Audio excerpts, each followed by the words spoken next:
the name of Allah, who is the most merciful and the most beneficent. Assalamu alaikum. Dear students, कैसे हैं आप सब? Hope you all will be fine by the grace of Allah Almighty and taking keen interest in your studies.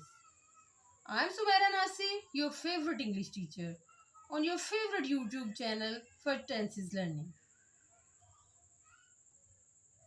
Students, आज हम बात करेंगे tolerance के बारे में. Tolerance means to bear pain or hardships with patience. It also means that you bear someone's bad behavior instead of having power. इसका मतलब है कि आप ताकत रखने के बावजूद किसी की बात को सब्र तहम्मुल के साथ बर्दाश्त करते हैं, तो आप टॉलरेंस का मुजाहरा कर रहे होते हैं. It is said that a man who cannot tolerate small misfortunes can never accomplish great things. Tolerance is the first principle of the community. Tolerance is the mindful capacity to love, respect, accept the difference that makes people unique. हमारे प्यारे नबी सल्लल्लाहु अलैहि वसल्लम ने Taif वालों के साथ tolerance का मुजाहरा किया और उनके मजालिम को बर्दाश्त किया. स्टूडेंट्स, इजी अल्फाज में टॉलरेंस का मतलब मैं आपको ये बताऊंगी कि आप अपने छोटे बहन भाइयों की छोटी छोटी मिस्टेक्स को पेशेंस के साथ बियर करें. अगर वो आपसे लड़ाई झगड़ा करते हैं तो आप उनकी बातों को बर्दाश्त करें. अपने फ्रेंड्स के साथ, अपने नेबर्स के साथ, अपने क्लास फेलोज के साथ और फैमिली मेम्बर्स के साथ आप हर बात में टॉलरेंस का मुजाहरा करें.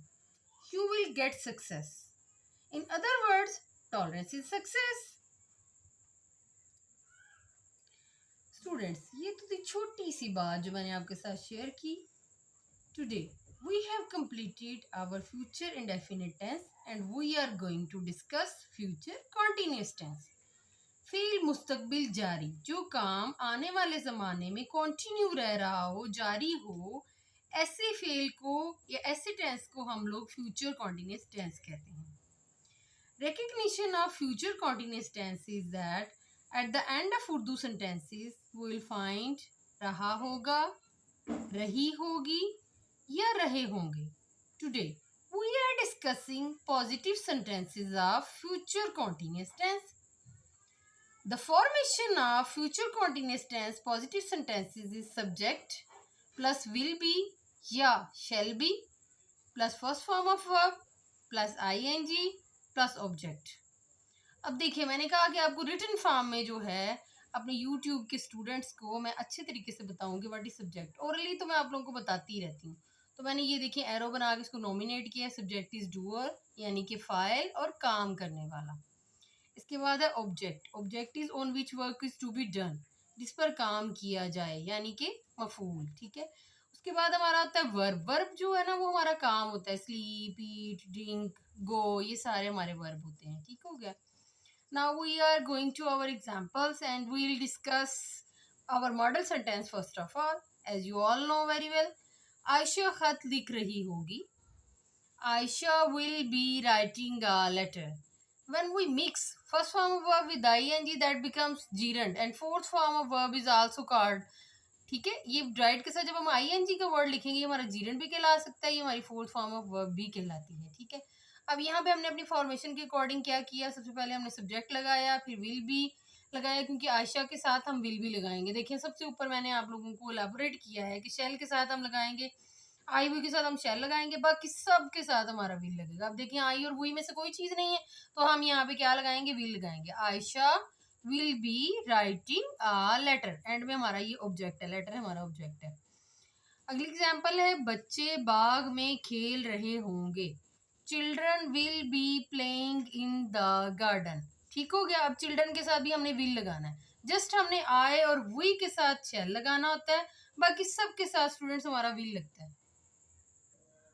मैं लेक्चर दे रही होंगी. आई शैल बी डिलीवरिंग लेक्चर. अब देखिए आई और वी के साथ हमने क्या लगाना होता है, आई और वी के साथ हमने शेल लगाना होता है. अगली हमारी एग्जाम्पल है तुम कराची जा रहे होगे.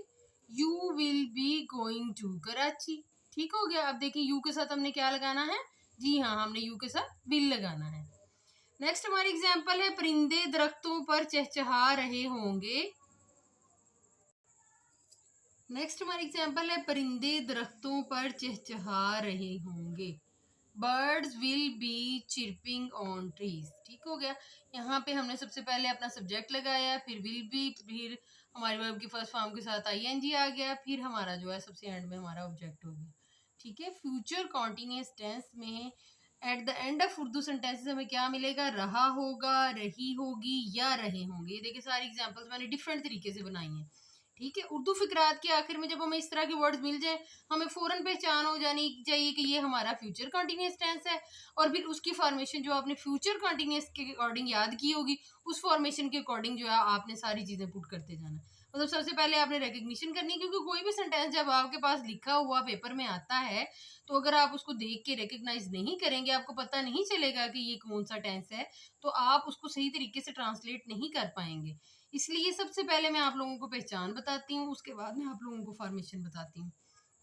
जब आपको फॉर्मेशन अच्छे तरीके से लर्न हो जाती है और रिकग्निशन भी आपको पता होती है, तो फिर आप इजीली जो है ना वो हर किस्म की जो है वो इंग्लिश की ट्रांसलेशन आप बनाने के काबिल हो जाते हैं। आप लोगों को ये चीज़ें इजी लगने लग जाती हैं। ये छोटे छोटे टेक्स्ट और ट्रिक्स होते हैं जो आप लोगों को आ रहे हो अगर, तो फिर आप लोगों के लिए टेंसेस समझना आसान हो जाता है। ये नहीं, आपको ये मुश्किल नहीं लगते। और हर टेंस के अकॉर्डिंग मैं 5 एग्जाम्पल्स आप लोगों को इसलिए बनवाती हूँ ताकि आप लोगों की ग्रिप बन जाए, जो है ना, जो भी आप टेंस कर रहे हैं उसके ऊपर आपकी अच्छी सी ग्रिप हो जाए और वो दोबारा आपको भूले ना। स्टूडेंट्स, उम्मीद करती हूँ you understand my lecture very well. Watch the lecture till and and don't forget to subscribe and like my channel and share its videos with other fellows for more superb videos. अल्लाह ताला आपको ढेरों कामयाबियों से नवाजे। Remember me in your prayers. Allah Hafiz.